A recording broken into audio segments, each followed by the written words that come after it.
Mr. Watts, he has armed himself shots. Shots, watch it, tear gas. Light rounds. Also, I can see that.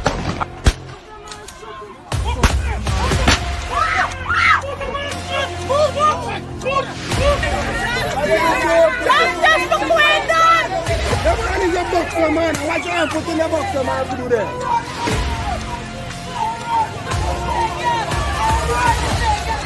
But since my cousin there, no, you come on the East Coast. You listen to me. Right? No, you come on the East Coast. You listen to me now. You gotta listen to me too, man. I am listening to you. Now, I see you on the East Coast. The day when they get a protest of them, the next day, that's when you see one bigger heads come up to talk to my family.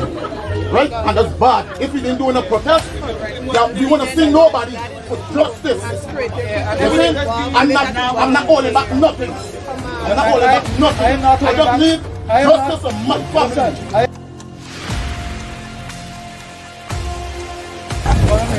I got visitors all of a sudden. All of a sudden, you all got visitors.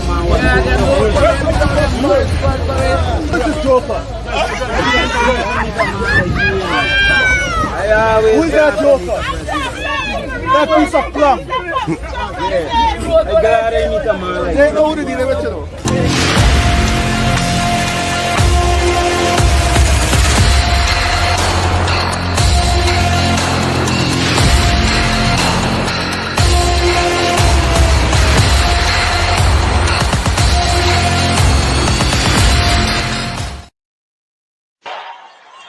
Here's a song that was written for us by Hugh Masekela. He calls it Soweto Blues.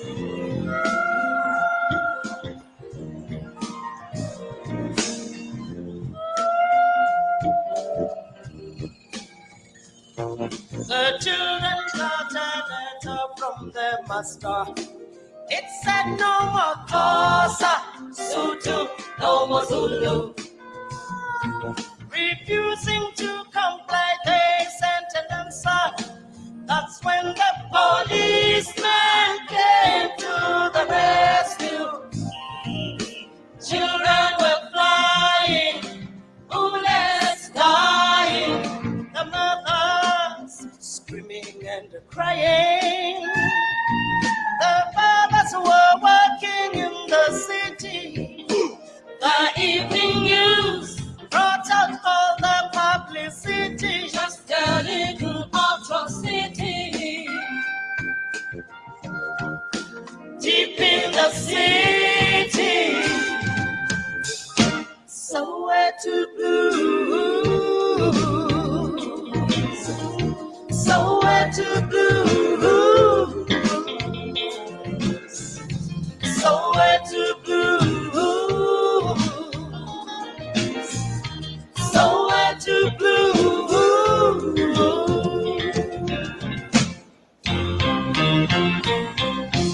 Bendigo pina matona, ametubula abantwana. Bendigo pina abantwana, abetikite majesisi popoto. Bendigo pina.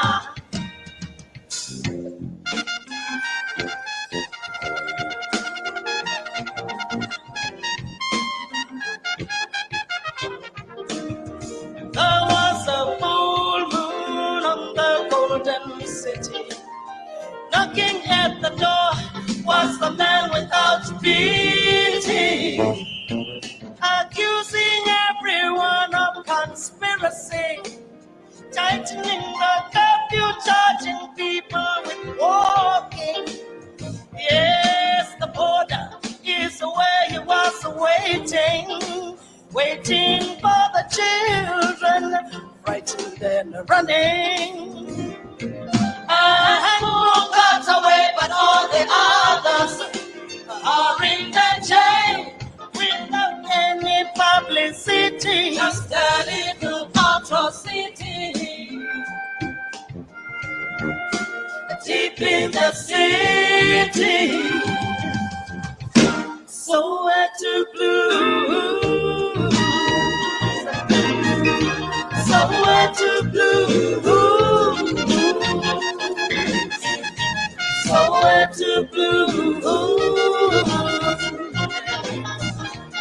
somewhere to blue.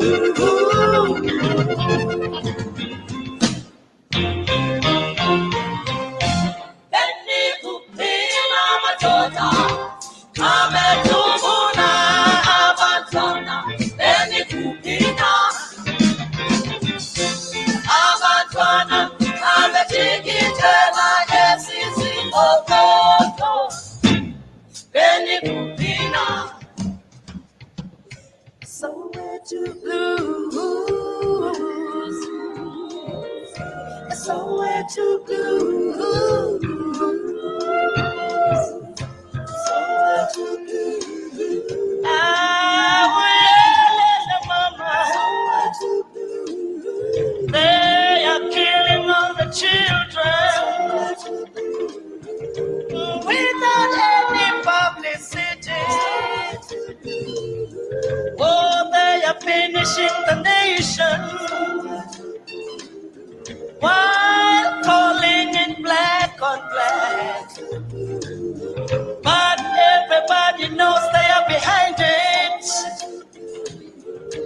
Without any publicity. They are finishing the nation. Won't somebody help out there? Yeah, let the mama somewhere to blues. Yeah, the mama somewhere to blues.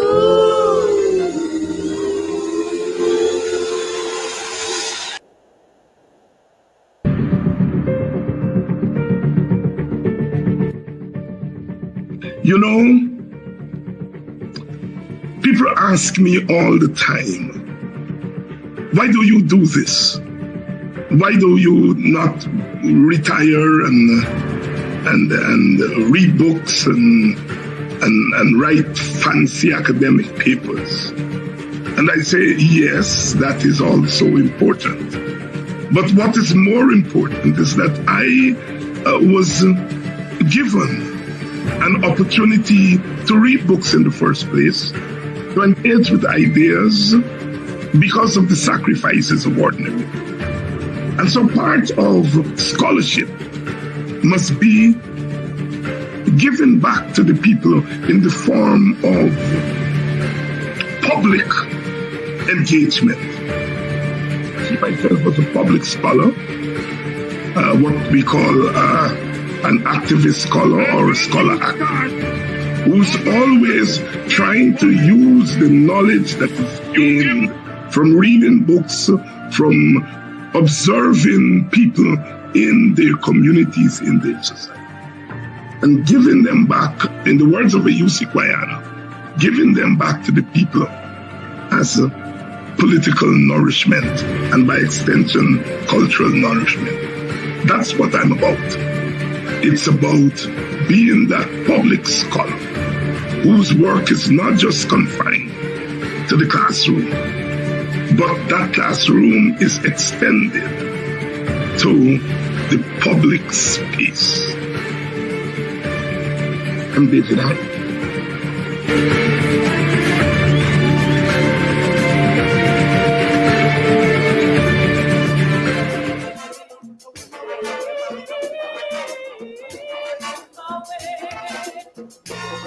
The mighty jungle, the lion sleeps tonight. In the jungle, the mighty jungle, the lion sleeps tonight. Hey, hey, hey. Whoa. Ay, ay, ay, ay, ay, ay.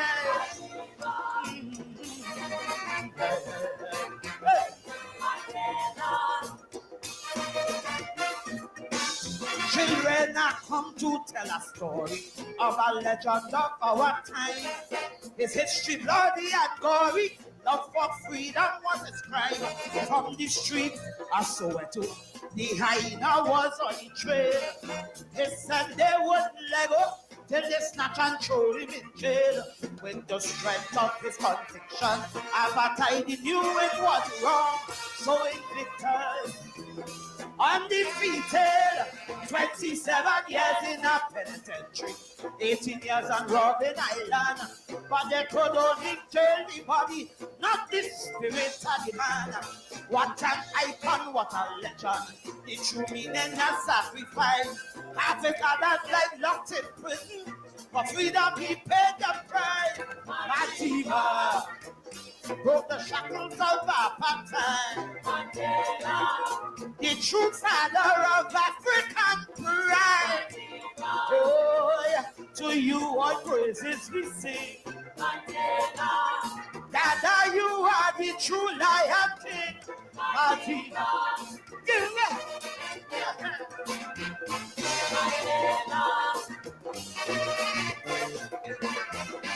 Madiba, give me.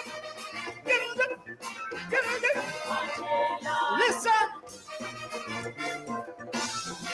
In his youth he was a boxer, but that was only preparation for his role as a freedom fighter against the forces of oppression. The white minority South Africa told the black man go to the back. They claimed the race was superior. This Madiba had to attack. Though he saw that warfare was nonsense, he said come through violence.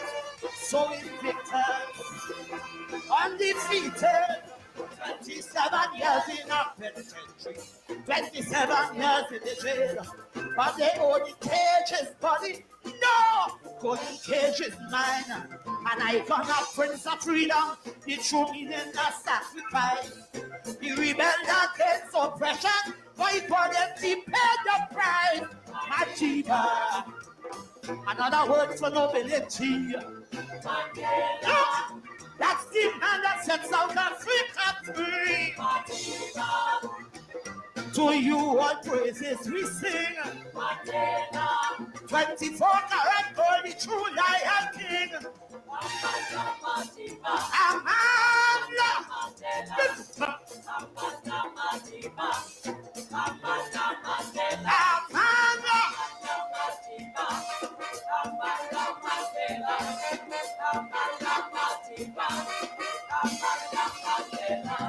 Madiba, hey, hey, hey, get it, hey, hey,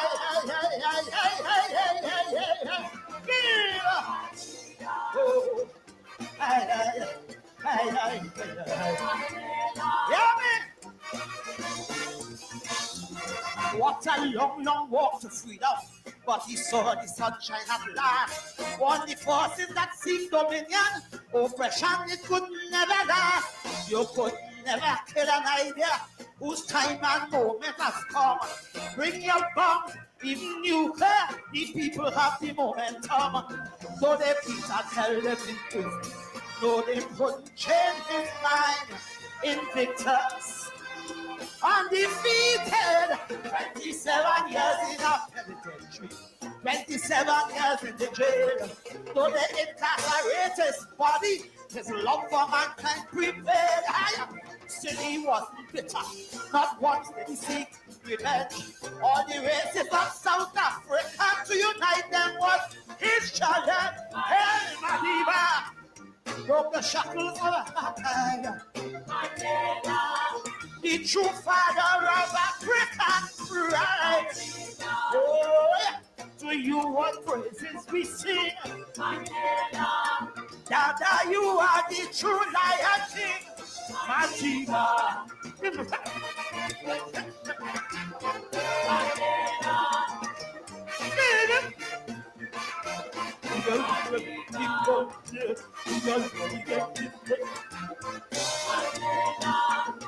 Hear me well, look.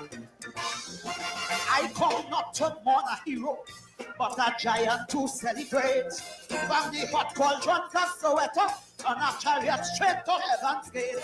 Once a man has done his duty, and he dies, the world should be. So Madiba for all eternity, close your eyes and just go to sleep. His dream became reality. In his own generation unity, so invictus, undefeated. 27 years in that penitentiary, 27 years in the jail. The tried to derail his journey, but again, no, he never failed. We never seek retribution, instead trying to reconcile. We should be grateful for his contribution. He made this world better for every child. Madiba broke the shackles of apartheid. He true father of African pride. Oh, may your good works never cease. And I pray to God his soul rest in peace.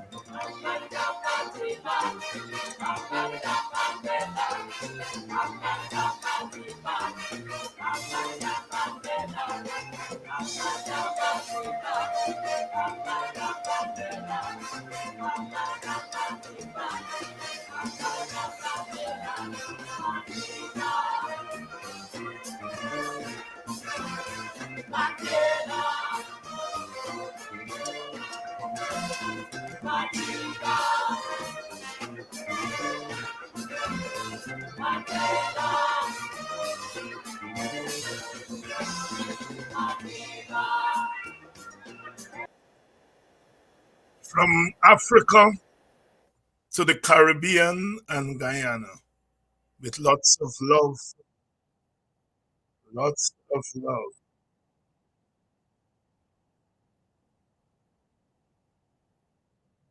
Two sisters. Before that, we heard Mama Africa, Miriam Makeba, the greatest of them all, doing Soweto Blues, and our own singing Sandra, Madiba. From Africa to the Caribbean to Guyana, with love and struggle. Those who paid the price must not lie in their graves thinking that what they did was in vain. Good evening to all of you, where you're joining us from, wherever. Happy Republic, happy Mashramani. Yesterday was the 23rd. Some of you were on the road. Some of you were following it via social media and other media. And it was good to see our people out there, all of our people, mostly Africans, but there were also people of other ethnic groups out there, marking 55 years of Republican status. And today is the official holiday in Guyana. I hope all of you had a good time over the weekend. Some of you may still be out. Those of you who are joining us from outside of Guyana, the Caribbean, North America, Europe, welcome to this evening edition of Politics 101. Brother Tacuma Ogunseye is here, and we're going to be talking some Dayclean talk. As you remember, Dayclean, the official organ of the WPA back in the day, as they would say. And we're going to be talking some talk here tonight. Wherever. Good evening to you in Linden. Good evening to you in Bobis, Demerara, Essequibo. Essequibo belongs to us. Essequibo belongs to us. Nelson Mandela said, as he was giving his speech, giving his summing up to the court before he went to prison, he said, there comes a time in the life of any nation when you are left with but two choices: submit or demand. And I think that time was long come to Guyana, where we are left with but two choices: submit or demand. Those in power would like us to submit. They would like, if we do not submit willingly, to use some of our own to subdue us so that we can submit. But we say, no, no, we shall not submit. We shall make demands, and we shall make demands. I want to say thanks to all of you. Those of you who've put up stuff on your statuses, those of you who have written letters, those of you who have done voice messages to say, we stand united, we stand firm. And I think that was a tremendous show of force. As I've said on this program, force is not always the whiplash, the physical whiplash. Sometimes these actions, these acts of solidarity are as effective as the whiplash. Good evening, good night to all of you. I think we're ready. We have enough soldiers and we're ready. So let's bring in Brother Tacuma Ogunseye. Brother Tacuma, good evening. Hi, good evening, Dr. Hines, and good evening to your viewers. It's always a pleasure to join you here on Politics 101. As we observe the 55th anniversary of our republic, any reflections? You see, for me, I have two responses. At a personal level, on this day, my mother died. So it's a day that for many years I have resorted to be at home and to take it quiet and reflecting on the old lady and so forth and so forth. At the more national and political level, it is very worrying that after 55 years of Republican status, the country is in a situation worse than in the colonial days. We have a new set of colonial-minded rulers who make a mockery of Republican status and a mockery of independence.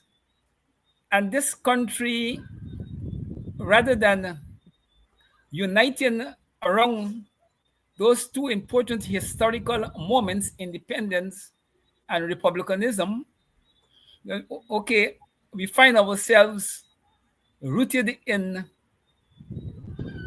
division and willful division, driven by a set of politicians who in power and who has an apartheid mentality and is deliberately using the windfall of the oil revenue to dominate the entire country, more particularly to dominate the African community and to settle political scores. So when I reflect upon the 55 years of Republican status, I am saddened that these are the challenges that we have to fight today, when we should have been in a better place and fighting all the external vultures who are descending and who are prepared to descend upon our country. And then we should have been united to stand up as a resolute nation in defense of our territorial integrity. We are a divided people, and if the Venezuelans cross the border, they will crush us like they're crushing ice. It's sad. There'll be no fight in Guyanese, no fight. Yes. And of course, that to not fight is not to be human. To fight is to be human. To not fight is, in a sense, compromising our humanity, Yeah. so that we have work to do. This past week, these past 2 weeks, the fight, that fight that you're talking about, has been tested, especially in the African Guyanese community. In 2 Mondays ago, exactly, I made some statements on this program. And as it turned out, it has been 2 weeks of testing the resolve of our people. Reflect, if you will, on this whole scenario. Were you surprised that the PPP reacted in the way they reacted to my comments, bearing in mind that they hear us call people who are willing to trade their people for a little might? People are willing to buy their people's vote and sell it to the PPP. They've heard us every day. We call them house slaves, etc., etc. But they never reacted in the way they reacted. Why this time, this place, they reacted in the way they reacted, in your estimation, as a political activist of 60 years and more, years or more in the struggle? I was not surprised. Nothing the PP do these days will surprise me. But I think we have to see it in the context of their overall approach coming up to these important national elections. I think that the PPP have already worked out its strategy to rig the elections. But what they need is some ethnic cover, which they're hoping the African community would provide. We have to be clear, they're not dependent on African votes to win any elections. They know that given the nature of this society and given the nature of the governance, they can't risk the survival of their government or the return to power of their government on what Africans do at the ballot. So for them, they have worked out a grand scheme to create conditions in the country to make people believe that they have made a historic breakthrough in the African community and they're on the verge of demonstrating a historical and unprecedented African support for the PPP, and they're hoping to use that as a justification, okay, for the victory. And I think that your statement came at a point in time when, for whatever reason, they felt that they had this thing locked off.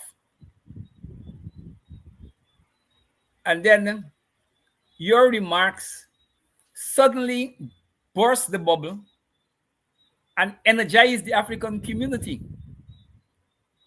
into realizing the PPP master plan, which is African domination and having Africans contribute to their own domination. And I think it is that, to my mind, that drove their response, because they recognize that they're playing with election timing. Some people anticipate that and saying that they're going to call earlier elections. They may not go right down to November. But this intervention that you made have ruptured, in my judgment, the timetable. And they have to revisit the chessboard, because they want to have the African community enter these elections not mobilized in a revolutionary and a resistant manner. They want us to believe that we are in a simple, normal, democratic exercise of elections, and we go into these elections and vote devoid of the fundamental challenges that are in the equation, the racial challenges, the way they're using the oil money, and those issues, the profound issues, the whole question of governance and so. So they want they want the African community to roll into these elections, okay, with a sense of unpreparedness politically for the challenge. And I think that you have burst the bubble. Brother Tacuma Ogunseye here tonight. Good evening to all those of you who are joining us and still joining us. Welcome. It's a new week. Happy Mashramani. I know some of you are still on the road. Happy Republic. Happy Mashramani. After all, at the end of the day, it's our day. We became a republic. And as Brother Tacuma says, is that the republic has been on trial. And he has made it very clear that from his standpoint, we celebrate this 55th year of Republican status with a lot left to be desired. Brother Ogunseye, the PPP as usual, whenever they're faced with these situations as they did 2 years ago when you made that speech, that historic speech at Buxton, for which you are now before the courts, they roll out two sets of people. They roll out the PPP faithful to condemn you, and then they look on the opposition side to find some of our activists on the opposition side to condemn us. We found that on the opposition side, in terms of big leaders, they managed to get, well, I don't know if they managed to get him, but Pandit Ubraj Narain, former mayor, and youngster from Linden, parliamentarian Figuera. They have not been able to roll out any others. They, tried to pull Norton and Nigel Hughes out. They got nothing there. So on their side, they've been pulling out all that they could pull out on their side. Eventually, they had to turn to Kit Nascimento, who is a master propagandist. And they managed to pull him out, and he did something which said that Ogunseye and Hines have no place in Guyanese politics. I found that quite interesting. First of all, comment on their lack of success in pulling opposition big names to do the condemnation, and then we'll go to Kit Nascimento and so forth. I think that in the African community, and this is now among the political elite and the political activists as distinct from the masses, because I think the masses are very clear on some of these matters. I think that they have the memory, of your call out those who are trying to support the PP slave catchers. I think that is still in the minds of many of them. They don't want to become slave catchers, which is a good thing. It's a good thing. But I think more importantly, I think it also represents a maturing development among the African community, both its political elite and the wider masses. That people are beginning to realize that we're not in conventional politics, we're not in no democratic politics. This here is a fight against racial domination, and we have to push back whether we like it or not as an African community. Because it is hard for any dignified African person in Guyana regardless of your political persuasion, not to recognize that there is a profound threat to the very existence of the African community, given our weakness in the economy, given the present governance system based upon winner take all, given the kind of economic model we have now subscribed to, open capitalist development, and we seems to be adopting one of the worst forms of capitalism, where the rich get richer and the poor get poorer. In the Burnham-Jagan period, we had a contestation that was tied to building socialism, where the commanding heights of the economy would be in the hands of the Guyanese people through the state, and so forth and so forth. We have long abandoned that. And we are in a situation now where the rich get richer and the poor get poorer.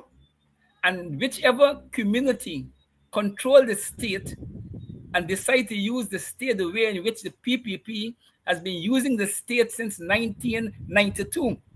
This is not a 2020 problem.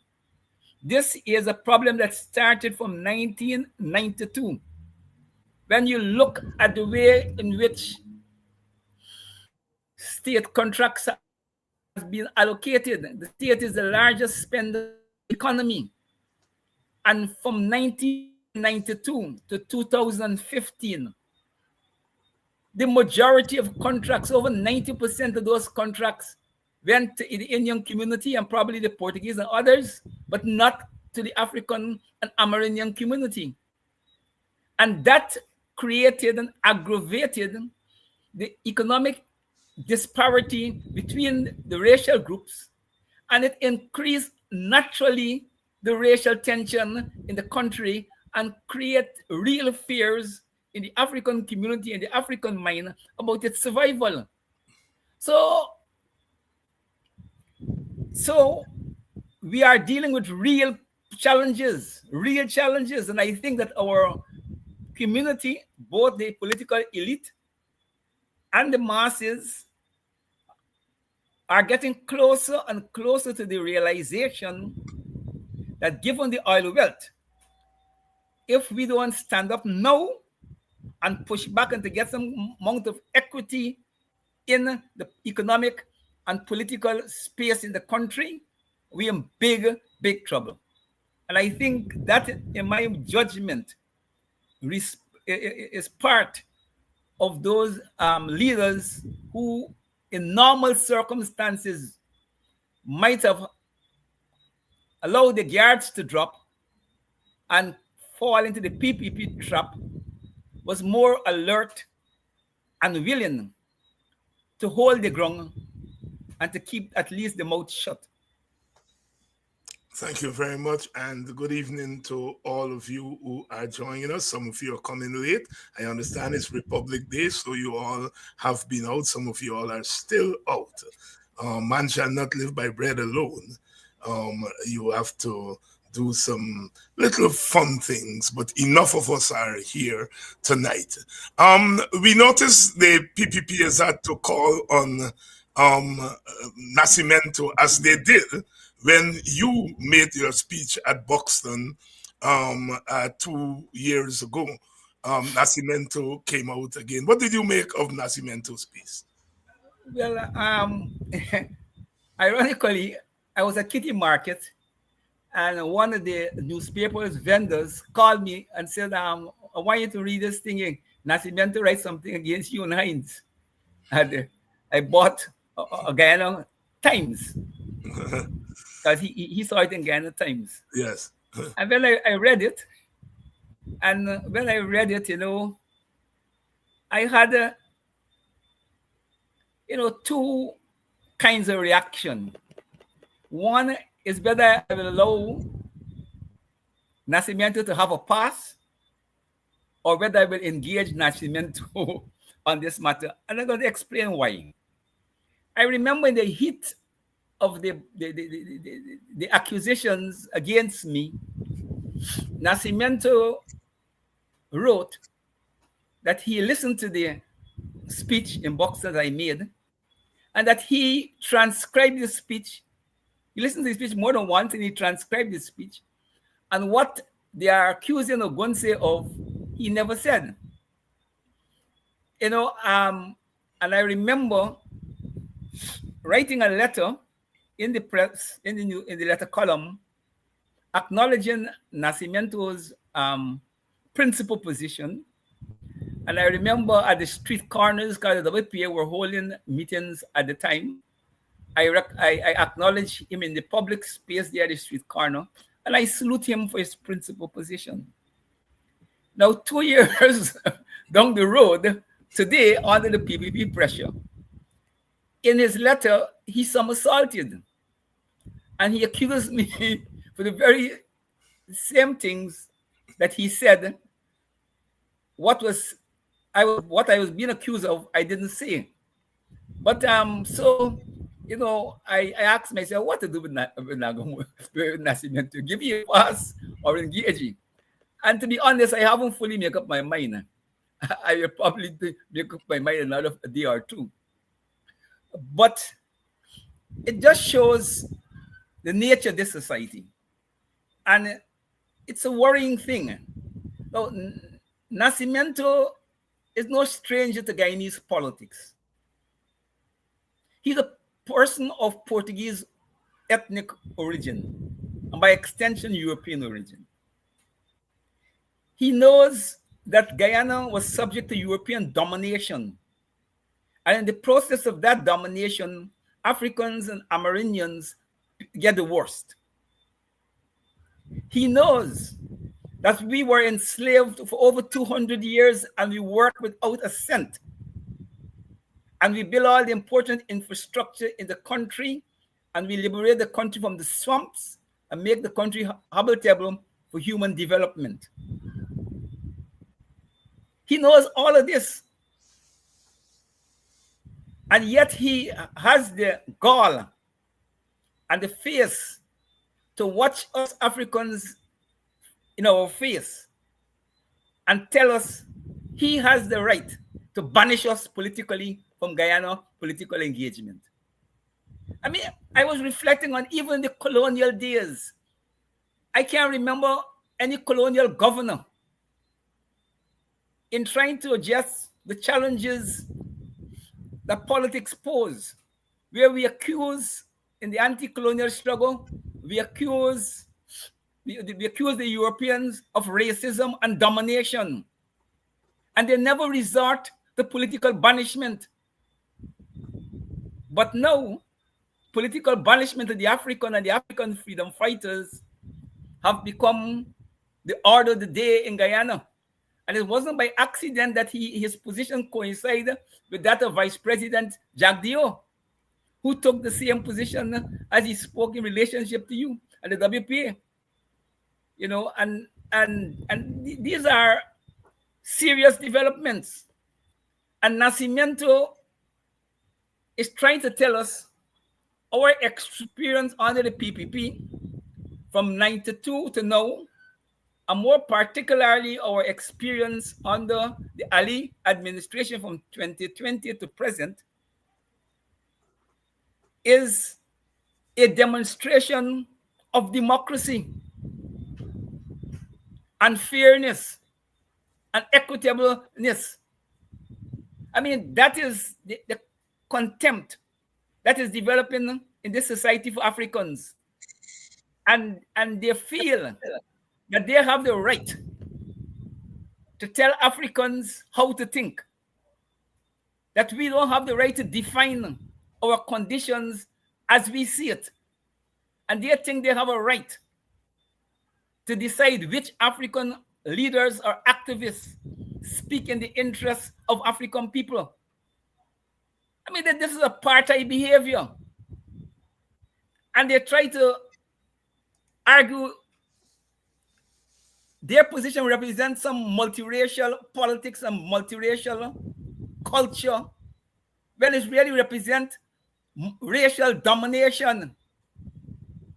Now, any government or any party or movement that is committed to multiracial politics in a multi-ethnic society like Guyana, the first and foremost thing, bearing in mind that we come from colonialism, and we all have been victims of white racism and economic and political domination. We all have been victims of that. And the first requirement of true independence must be that each ethnic group have the right to define their reality as they see it at every stage of the political engagement and the economic and social engagement, and seek to represent their interests. That is the starting point for any true multiracial politics or any true nation building in a multi-ethnic society. And these people feel that they could deprive us of that and try to fool us that giving up that it represents some commitment to some genuine multiracial something. I mean, it's abomination. And I'm worried because, you know, this government in Nascimento knows it. They went to United Nations. In this period when United Nations have mandated all member states, governments, to pay attention to the African condition and address the scars of slavery that exist, even though slavery formally have been abolished, that the Africans worldwide suffer from those scars of bondage. And for a government, in the context of that, and in the context of Guyanese reality, to go to the United Nations and say that the African condition is a self-inflicted condition because at the end of slavery, we decided to plant provisions for it instead of planting rice to export and to sell. I mean, this is no minor matter. This is a position represented by the government of Guyana, which must have come to this position with the advice of their best brains on these matters. So it's not a casual thing. They know the context of the UN engagement. And when these men and women in the PPP could sit down, reflect upon our history, know that the United Nations and the world know the history of Guyana and the Caribbean, and said the condition of Africans in Guyana, and by extension, the conditions of Africans in the Caribbean, is self-inflicted wounds. I mean, what is more racist than that? And my position is very clear. I don't care what Nascimento, Ali Jagdio, or any of them say as it relates to African interests. I have defended Indian interests.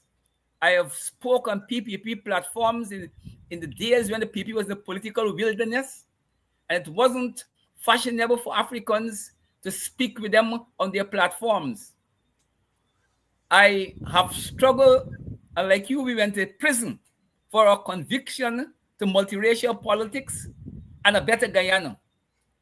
And if I do that against my own Burnham and the PNC, why would any Indian leadership expect Ogunseye to do less when Africans are facing what we are facing today?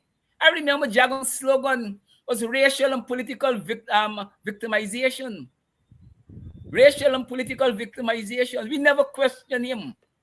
We never questioned no Indian leader or leadership, political or cultural or religion, who expressed racial concerns, who expressed fears of cultural and political domination under Burnham and the PNC. We never questioned them whether they're right or they're wrong.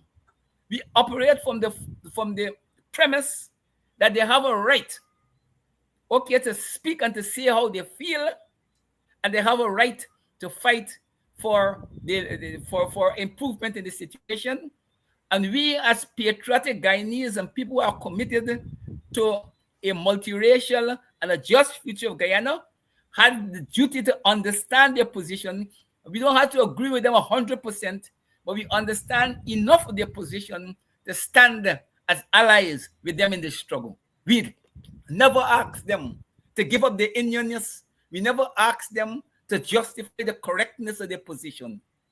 And now, for the PPP and the Indian rights activists and all of them trying to ask us to justify our sense of our own condition. We are the victims. It's hurting us. It ain't hurting them.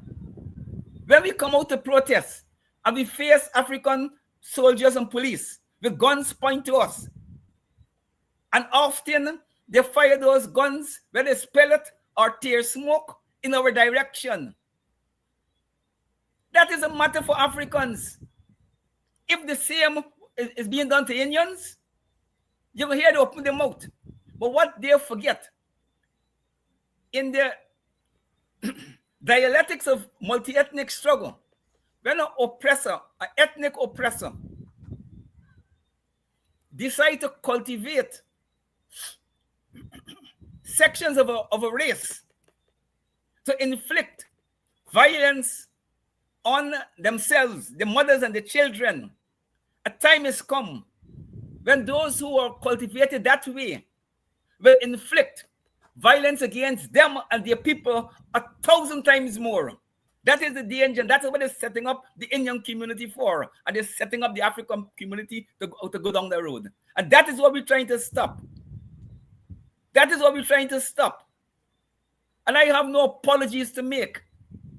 And I have made my mind up that Guyana is at the crossroads. These elections are decisive elections, one way or the other.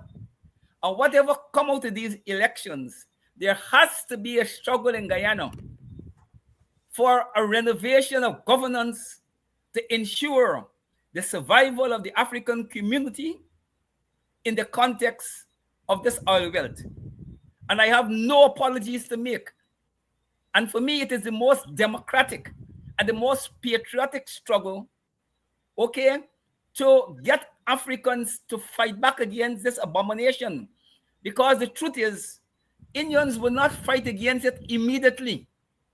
They will fight against it later down the road. And if Africans are not fighting against their domination, why would Indians or anybody else want to fight for you? So we have a duty to ourselves and our children, okay, to fight this battle. And in so doing, we are fighting also to save Guyana.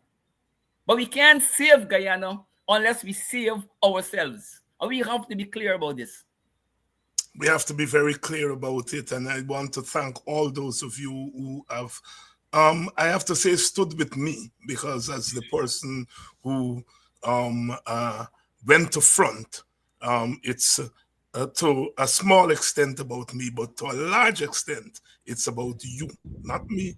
I am just the vessel through which your sentiments, your anger, your frustrations are being expressed. And I want to thank those of you for standing with me, because it's a revolutionary move. But Ogunseye has always said that, you know, when push comes to shove, we have to turn to the African community to protect us. In many regards, you all stood up. You all stood up and stood the test of standing by me, standing by the WPA, and protecting us in the public space. It was so heartening to read. I saw two letters by a young lady I know her, writing very eloquently in defense of me and showing an acute sense of our history.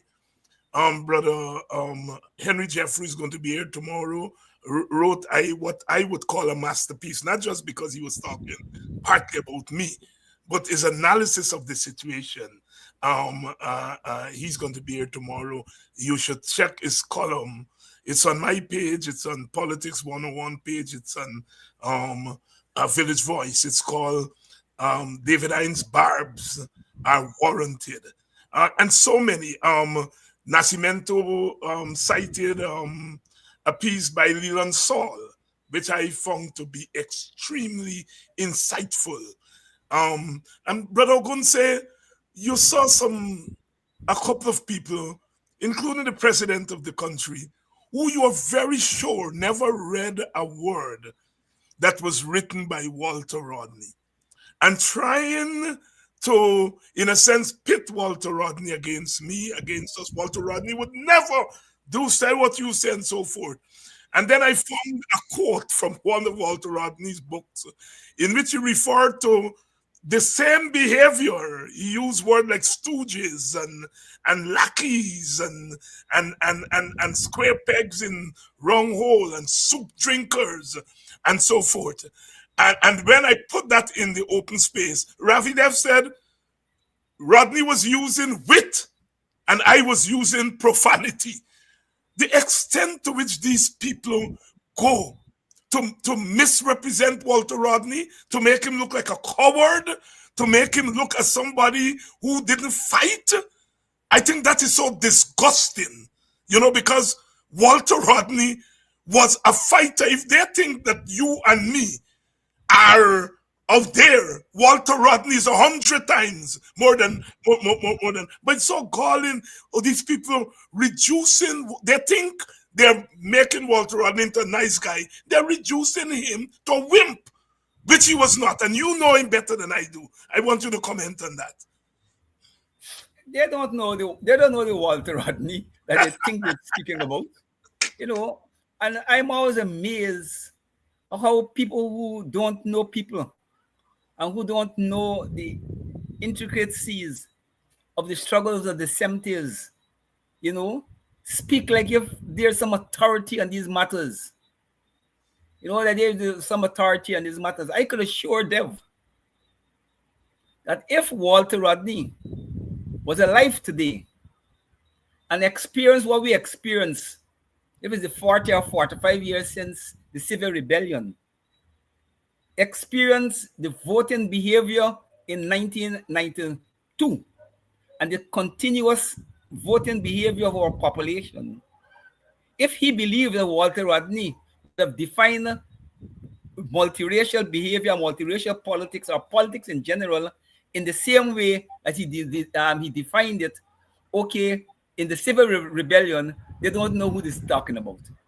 Walter Rodney was very concrete, and he always emphasized that there's no ready-made answers to these political challenges that you can find in any book. You have to study a concrete situation, and you have to fashion a politics based upon the understanding of that concrete situation. And anybody who tells me that Guyana, in terms of racial relationship and a multiracial constituency, that we have any multiracial constituency close to what we had in the civil rebellion period, okay, they're crazy. Guyana have long lost a traditional multiracial political constituency to support multiracial politics in a certain way. We still have multiracial aspirations. It's there among our people, but in terms of the way in which the politics unfold, the Indians have continually from 92 to now vote for PPP. The Africans have continued vote for the PNC. That is our reality.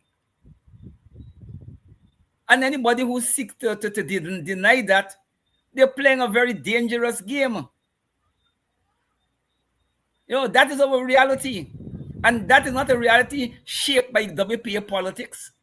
That is a reality shaped by the politics of the masses and the politics of the PNC and the PPP.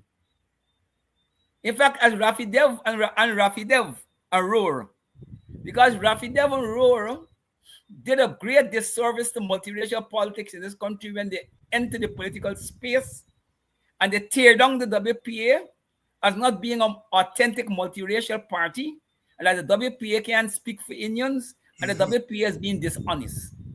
They strip everything that Walter Rodney and us fought for okay, and the little gain and the gains that we made, they strip it down, and they give the Indians a racist, okay, ideology. Under the PPP, even though Jagan the PPP manipulate race, he was caught in the dilemma that he preaching a socialist, Marxist, Leninist ideology, and he depending upon ethnic, and Indian cultural solidarity.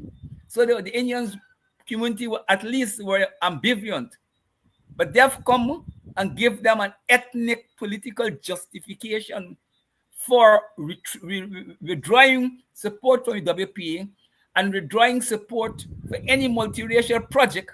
Yes. And to begin to use the return of power, the PPP in 92, to consolidate and to build Indian domination in the country.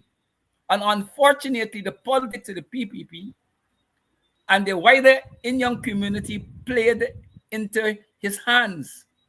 And today he is the architect, okay, of the PPP policy of domination. And he pretends that he is seeking some democratic way out based upon some objective democracy and trying to think that we are stupid. Yes. Yeah. He seems to want us to believe that racial domination only has a election dynamics or a political dynamics. It ain't got an economic dynamics. And in fact, anybody who studies society knows that if you have a racial economic base that is driving the country, then the politics will inevitably become racial. And he's playing on what he is hoping that the African traditional political leaders have developed a form of politics where they're afraid to deal upfront with racial matters. And Rafidev understand that it would take quite a lot for the formal African politicians in the electoral parties to deal with the racial implications of the PPPs and this Indian march to domination. Therefore, he feels, and in the context of African division coming up after the PNC's internal conflict, and in the context of the fact that the PP government was installed by the Americans, by the white people. All of that together, they believe that this is their best moment for political domination and settle scores with Africans because they got the white people on the side. They got this cry about PNC attempting to rig elections. They got this domination of all the oil money doing what they like. They have the benefit of an economy that they dominate probably 90%. And therefore, they feel that Africans are on our knees. And we really have, in their judgment, little leverage to fight back. But what they forget is that we fought slavery for hundreds of years. And we never, ever, ever give up. And we will never give up to PPP domination of African people. We rather there be no Guyana than to accept PPP's domination and returning us to slavery. The African community is very clear on this. It is not being given the kind of expression that I am giving it, but in our psyche, we are not going to return to slavery, and allow you to put chains on our hands and our feet. We rather there be no Guyana. We break up the social contract because Guyana. We will left with no other alternative. If Guyana going to say to Africans, look, you got to live and survive on 10% of the economy. You got to be out of power perpetually. You got to succumb to those who dominate capital and so forth and so forth. And you have nothing to get for 200 odd years of slavery, that everything that happened to you is a result of yourself. If Guyana is telling us that, then we have to speak to Guyana in a different way. And we have at the junction where African community, whether we like it or not, will speak and is beginning to speak to Guyana differently. We are on the verge of disrupting the social contract that we had at the beginning of independence. We are on the verge of disrupting it and opening this political engagement to a new form of governance. To a new form of governance, which can only be a governance system where all of Guyana's peoples, Amerindians, Africans, Indians, feel secure in this nation. You cannot have, as Brother Ogunseye is saying, you cannot have a situation where one ethnic group at least feels secure. They may not be secure economically because the Indian poor is not getting as much from the government as the Indian rich. But at least from a racial, cultural standpoint, the Indians will feel secure. Africans do not feel secure economically, politically, culturally, spiritually. Amerindians, probably even worse than Africans. And we cannot have a social compact like that. As Nelson Mandela said, there comes a time in the life of any nation when you are left with but two choices: submit or demand. WPA has come to that conclusion that we will not socialize our people. Whatever voice we have, we will not socialize our people to submit. We demand our equal and equitably distribution and share of our resources. That's all. One of the things they can never say from Guyana in 1961 to the present, Guyana's organization in 1961 was called African Society for what? Racial Equality. They cannot indict us who have come along that line, the Guyana line from 61. We have always talked about racial unity. We have never preached our people African domination. We have never done that. And whenever they try to put us in that bracket, they have to invent something. African leadership, whether it's the revolutionary leadership or the moderate leadership, we have never preached racial domination. And that is what carries us forward.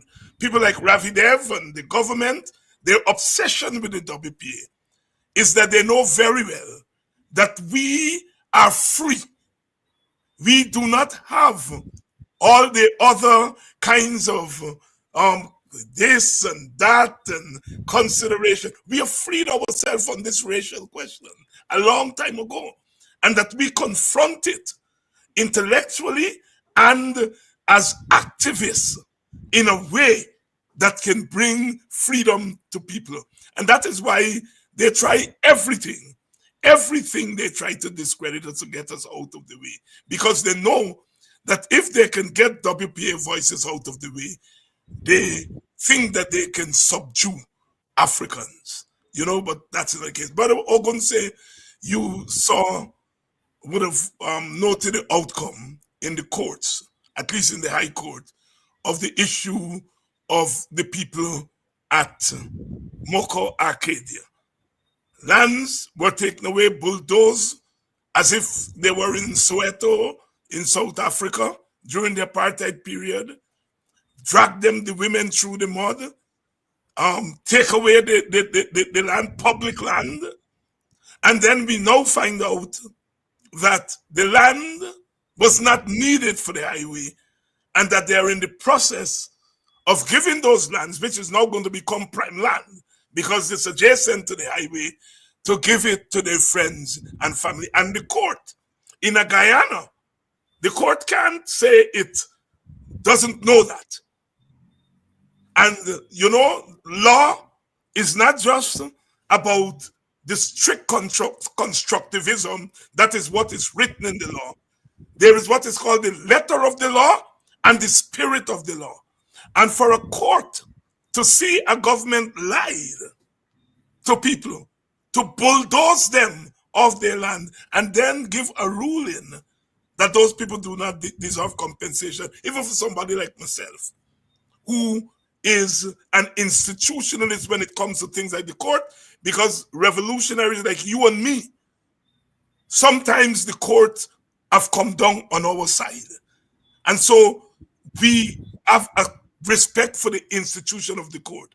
But clearly, a court that watch a government lie to get people off their land, a court that see a government bulldoze, brutalize people to get them off the land, and then say that the people do not deserve compensation because they didn't own the land.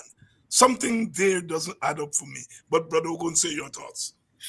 You see, David, you see, I have a different view about our courts. The courts has always historically been an instrument of oppression of Guyanese, and particularly the African Guyanese. And the court have not rid itself, independence have not rid itself from that role of being an oppressive institution of our people. And whether it is dressed by Africans or non-Africans, fundamentally it represents a arm of the state that that has a responsibility to maintain the status quo and to repress ordinary people. I don't buy into this argument that there could be a judge who is 100% neutral, devoid of what is happening in society, and he or she could sit on the bench and be a god and administrate some justice that is devoid of social reality. I don't buy into that. I understand that in the division of labor and in our evolution of democracy, we try to develop legal institutions that could be useful to the society, that could interpret law and practices in a way that will give and enhance the stability of the society. I buy into that and I accept that as an important role of the courts. But I can't accept, from the time that problem started, the day we were up there with those people, the people were making the point that the road, they study the map, and that the road is not passing, on their lands. And they've been making the point that the whole idea to get them off of those lands is because the lands will now become prime lands, and the government want to give their friends and their families and their favorite. So the masses out there, those people were on the ball. And I don't know a court could tell me that it is devoid of all of these things. And worst of all, even if I want to give the learned judge the benefit of the doubt that she is acting within some noble tradition of the courts and the law, I find it unacceptable that in that context, she imposed a penalty that people must pay, $2 million or so costs to the court. Look, there must be, a level of human behavior that represents some balance. Even if you feel as a judge, your interpretation of the law allows you to move in a certain direction, the question of whether you ask people to pay a cost is something that lies within your area of your judgment. Your discretion. It's not tied by the statute. It's not tied by them. You're free to exercise it, and then you're going to exercise it the way you exercise it. And that is why You know, when our sister and others have been fighting outside there to get our sisters in the judiciary conform to their positions, people had a kind of lukewarm view because the masses know that they don't have a sense that those sisters are committed to the collective cause of the African community and by extension the Guyanese community, and people believe that they're driven more by their self-interest. Unfortunately, it may not be so, but that is how a lot of people in the community sees it. Why they're in solidarity with them, with the victimization that they experience with the PPP and the Jagdeo and Ali regime. A lot of African people feel that, a lot of African people have more respect for Judge Bacchus, Posada, who gave the ruling for the Kisun. Yes. Yeah, a lot of people have more respect for Judge Kisun than, unfortunately, our sisters. I mean, it's unfortunate. So I would say my bottom line, putting everything aside, I can't give her a pass on imposing that penalty that people must pay the cost for the trial. Yeah, the court, something is wrong with the court. I share that view, and I do it here almost every night on this program if we come to the court, because people are very clear about, especially the High Court and our sister Roxanne and the way she has ruled. And I defend her here because I say, look, when she puts on that gown, it's not Roxanne George. You put on that gown, you are an officer of the court, and I like to talk about the court rather than the individual. But as you said, there is a human element to this, and I always like to cite Thurgood Marshall, Justice Marshall, African American first Supreme Court justice. He has, in the history of the court in America, the most dissenting views, because he saw himself on the court as what he called expanding rights for Black people and poor people, not contracting rights. So when the court was ruling in a traditional way, he would dissent. And he wasn't afraid to do it, because he said he was clear about the function as an African American, what his role on the court was for.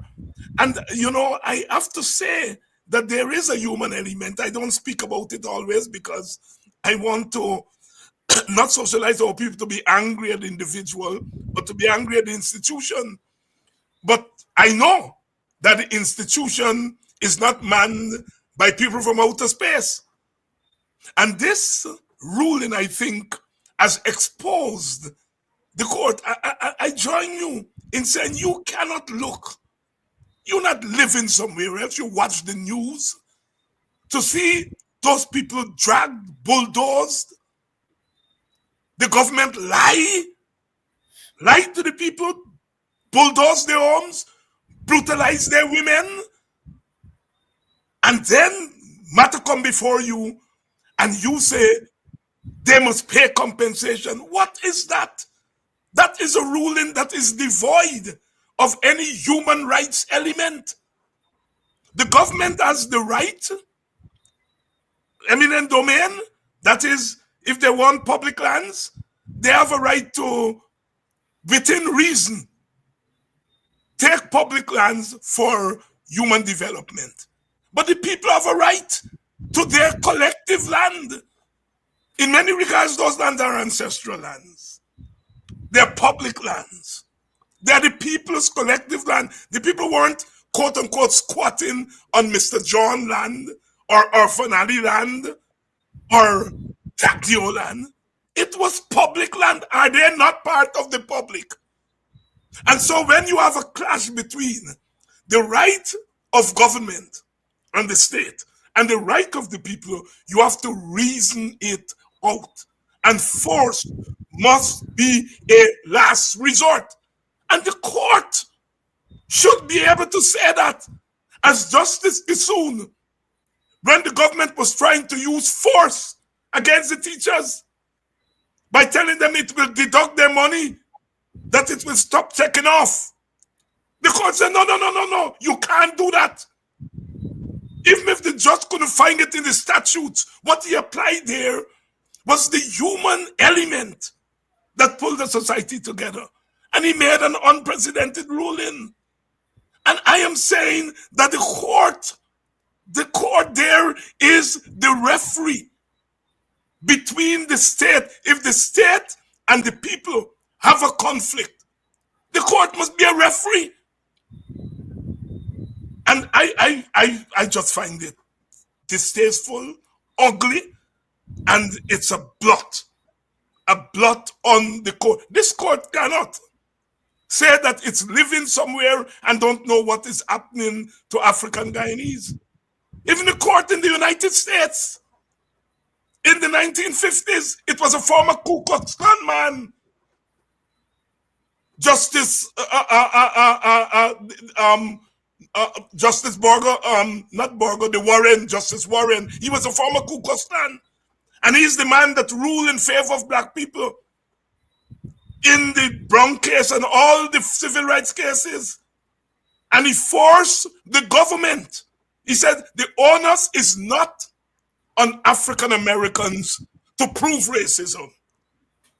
Racism is in the system, and the onus is on the government to prove that it's not racist. Here in Guyana, the court is asking us to prove that we are not racist, rather than recognizing the government and the state is operating in a racially discriminating environment. You know, the ERC, which they're threatening to take me before. I can't wait to go before the ERC. And to put the ERC on trial, it will be a public trial that I will put the ERC on. But I just thought I'm anxiously waiting to join you. Thank you very much. Thank you very much, brother. If they want to show down with the WPA, they want to show down with African freedom fighters, well, come on. Let's have it. And it's going to be outside the walls of the ERC, going to be entered in the streets. There we go. Because this is about David Hinds and Ogunseye. This is about the African community. And it's going to be fought in the streets, not in the walls of the ERC. Good evening to all of you. And again, I want to thank those of you who have stood with us, because your standing up with us really is making the difference for you. Really is making a difference for you. We are hardened revolutionaries, and we have been through this 1,000 times.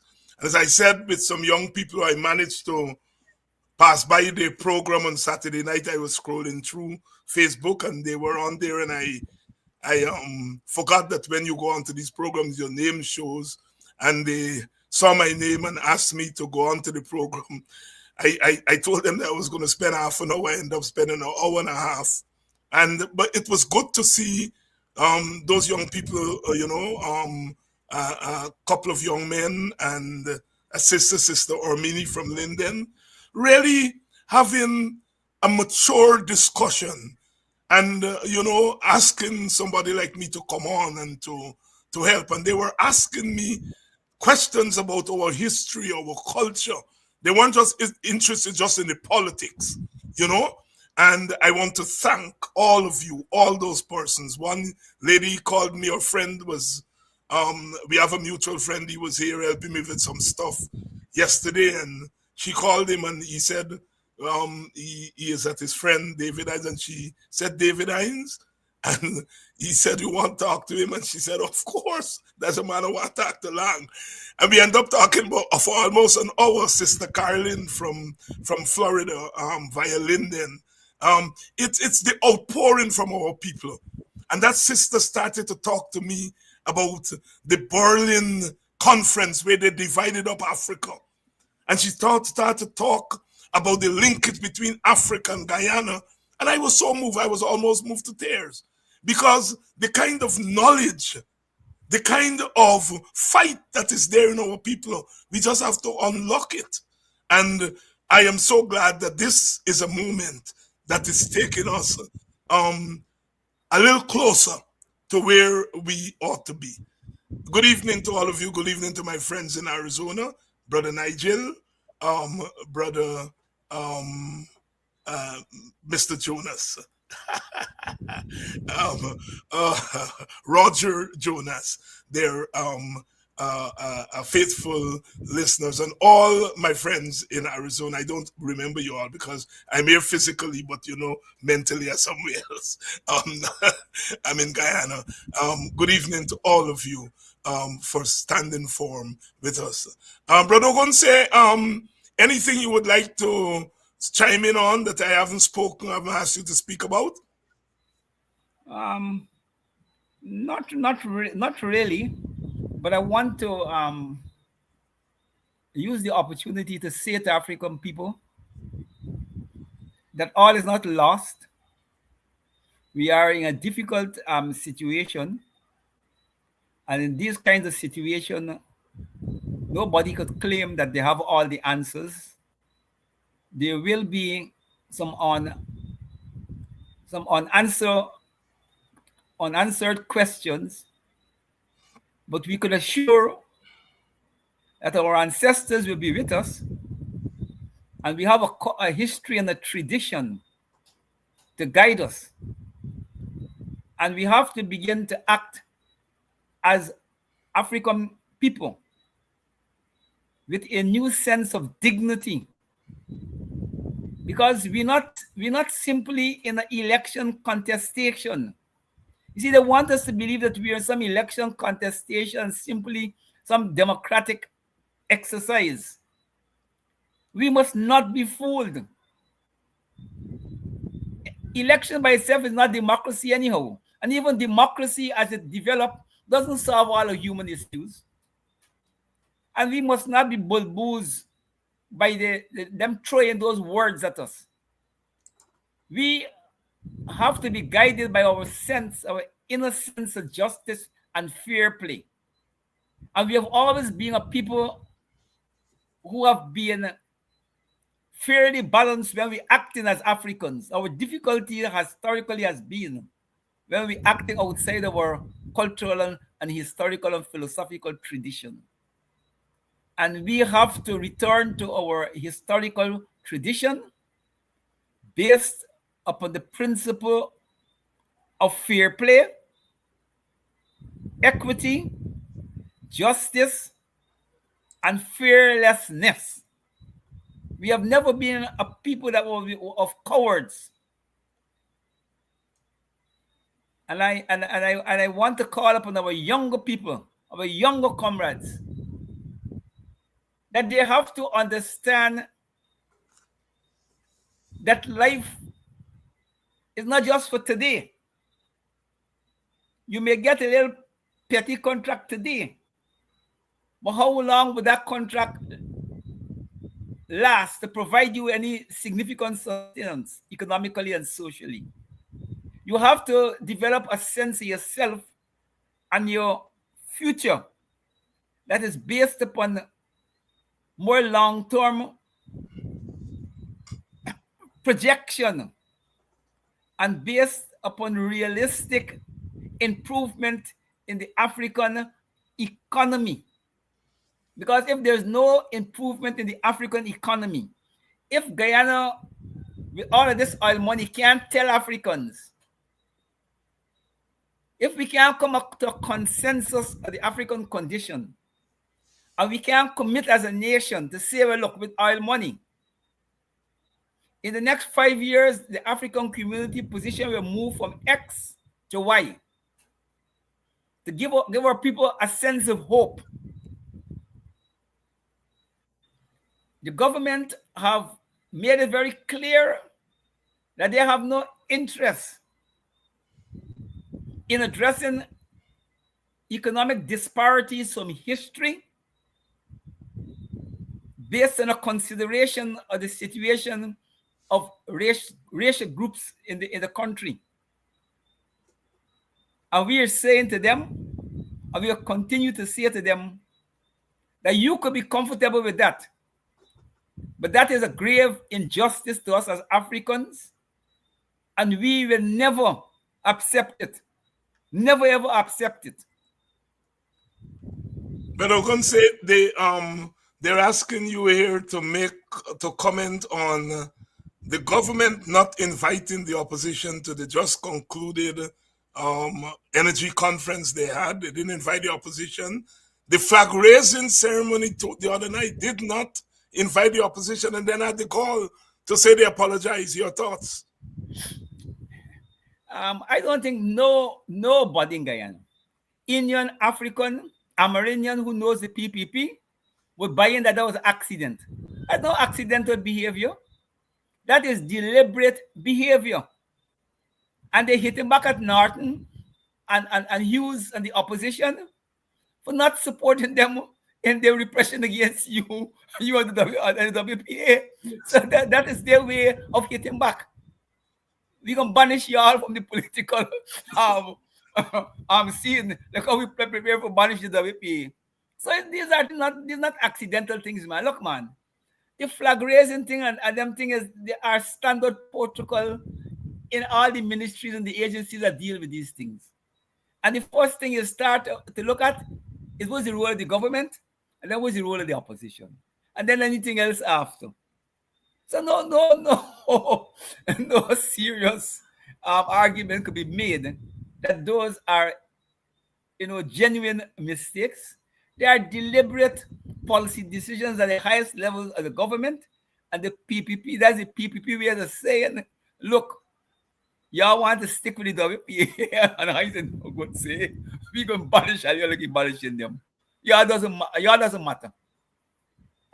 That's how I see it. I mean, I can't see it outside those lenses because I would be stupid to believe that was a genuine mistake. Can't be a genuine mistake. No, cannot. And it's the one thing you couldn't, for all Burnham mismanagement of power and so on, he would not have made a mistake like that. But He that's a invited mistake. Jagan. That's a It was not a mistake. He would not have been so callous and cruel. Yes. Yeah. As they are. I was making the point to the young people on Friday night, Saturday night there when I was on their thing, that all the Indian holidays came on the Burnham. All the Indian holidays. It didn't come under Jagan. In fact, we in the African community had to wait until the United Nations in the 150th anniversary of the end of slavery before we get emancipation. There's a holiday. But Burnham gave Indians holidays, not the PPP, and all the other policy. I mean, you made reference to the fact that 80% of the economy was in the hands of the government. And now we know when we see how this government is giving away the state assets to family, we look back now and say, at least under Burnham, they were in the hands of the government, indirectly in the hands of the people and not in the hands of those people. So we really are at a critical period in which we are seeing a government that is most heartless. I tell you. Go ahead. I must say, Dr. Hines, part of it is because of we have to accept some amount of responsibility. We give these people too much space. Mm-hmm. We have seen the writing on the wall, and we should our leadership collectively, politically, culturally, religiously should have long ago stood up and draw the line in the sand. So we have to accept that we contributed, and therefore we have a greater responsibility to push it back, to turn it back. We make the PPP and Jagdio and Alidam look like the bad boys. There's big bullies because of our weak responses to them. The day we start to respond appropriately, they're going to adjust their behavior. And it is stupid for the African political, cultural, and religious leadership not to recognize That time is not on our side. You have to recognize that a historical moment. You can't tell me you're bright, you go to university, they tell you, send you to Sandhurst and this horse and this college and all kinds of places they send you. And you can't understand a historical moment when you have to say to your fellow countrymen, enough is enough. And the day the African leadership decide to say enough is enough, it will stop. It will stop. I have no doubt about it. It is within our hands to stop it. I completely agree with you. I said if we, the collective opposition leadership, put 10,000 people in front of GCOM and just say, sit down. Don't do nothing else. Just sit down. We get biometrics the next day. Yeah. The next day. Our leadership probably have not made that calculation. But I am telling you, I am telling you all here, as we have said over and over again, power concedes nothing without the word demand again. Nelson Mandela says, subdue or demand. Subdue or demand. And here, Frederick Douglass, a century and a half ago, say power concedes nothing without a demand. They are not going to give biometrics unless a demand comes from the people of Guyana or the international community decide, well, you all got to get biometrics, and the international community is not going to do it, so we have to do it. Power concedes nothing without a demand. We in the Working People's Alliance, we don't have guns. We don't have bullets. We don't have big resources and big money. But we have some big voices. And big hearts. And big heart. Bravery. And we are going to use it for what it's worth. We promise you all that. We promise you all that. Jack Dio, as I told him, when he lose power, meet me at Buxton Line Top. Man to man. Man to man. He gets state power and he can pamper it and hide under the state power. When he does that, I saw him without state power.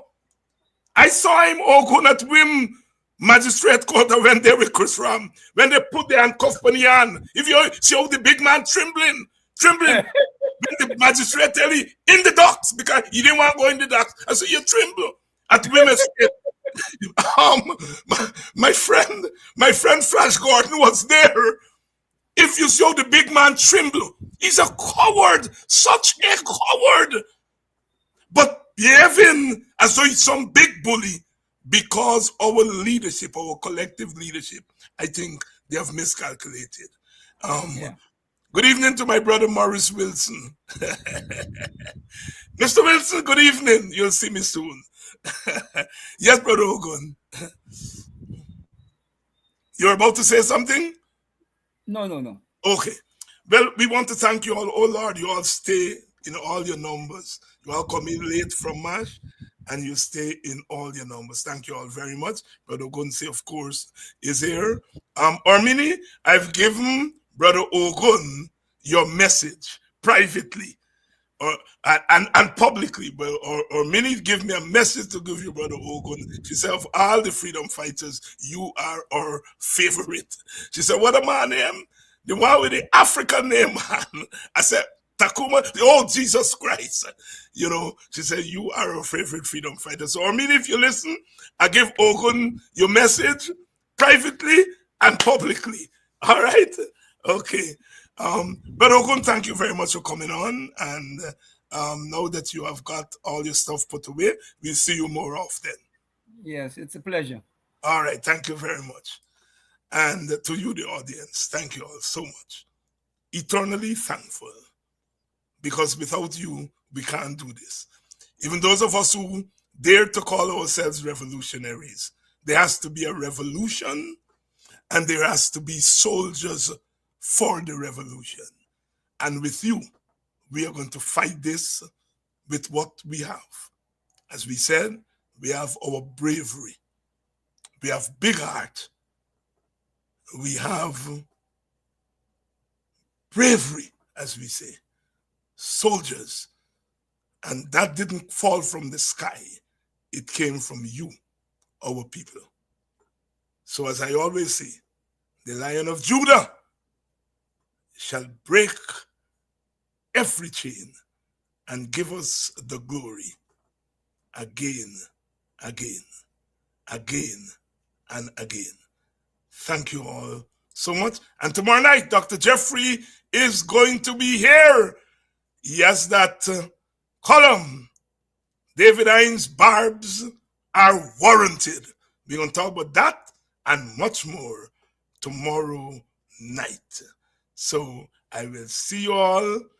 In the meantime, take that last little mash drink, because tomorrow is work.